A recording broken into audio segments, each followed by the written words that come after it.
Las reparaciones a los pilotes que sostiene el puente del nodo 20 de noviembre tendrán un costo aproximado a los 10 millones de pesos y no deberán llevarse más de 2 meses, aun cuando el procedimiento para recuperar la fianza se lleve más tiempo, afirmó el presidente de la Cámara Mexicana de la Industria de la Construcción en Tijuana, César Romeo Saucedo. Creo que el gobierno ni la empresa constructora han manifestado que se pueden esperar más tiempo.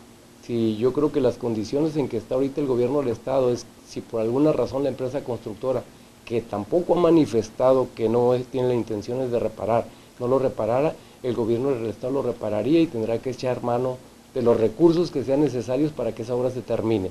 Yo creo que esa reparación no debe tardar más de 60 días.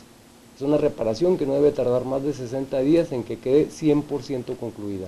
O el gobierno hace efectiva la fianza, aunque el tema legal continúe, o la propia empresa que los construyó, que es hasta lo que nosotros ahorita tenemos entendido, la propia empresa va a reparar a completa satisfacción de los diseños técnicos y de los diseños estructurales que se hicieron en la obra. El representante de los constructores también lamentó que en este caso la obra no haya sido licitada, a pesar de que existían 9 empresas locales interesadas en participar en ella y sea producto de una adjudicación directa del gobierno del estado a favor de la constructora Macro, que es foránea y no pertenece a la CEMIC. Fue una obra que no se licitó, fue una obra que se asignó.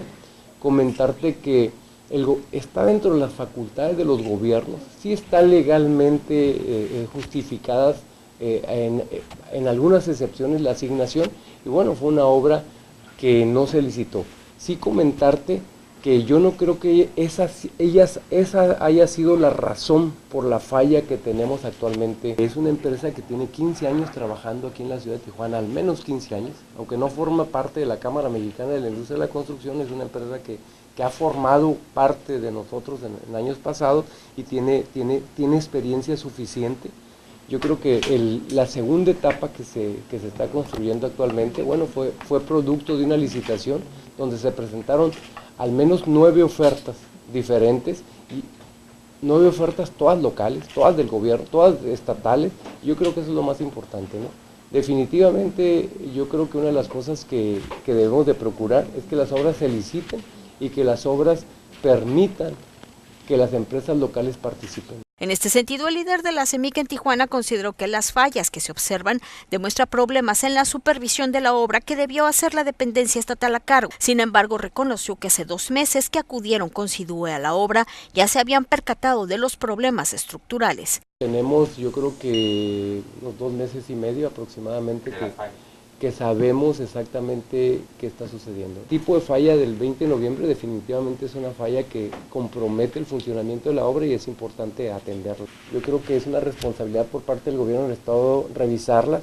Desgraciadamente, en el proceso constructivo de pilotes, la única forma de saber cómo quedaron es después del procedimiento constructivo que se llevó, que es retirar la tierra. Cuando retiramos la tierra, ustedes recordarán que abajo del puente había varias toneladas de tierra, que fueron los primeros trabajos que iniciamos, es cuando te das cuenta cuál es el comportamiento. Le corresponde más al Colegio de Ingenieros realizar un dictamen, pero sí comentarte que tenemos conocimiento que hay despachos de ingenieros que ya están trabajando en ese dictamen junto con la Secretaría de Desarrollo de Infraestructura del Estado y junto con la empresa constructora que fue la que hizo los trabajos. Reportó en Tijuana Sonia de Anda para RCN y Uniradio Informa.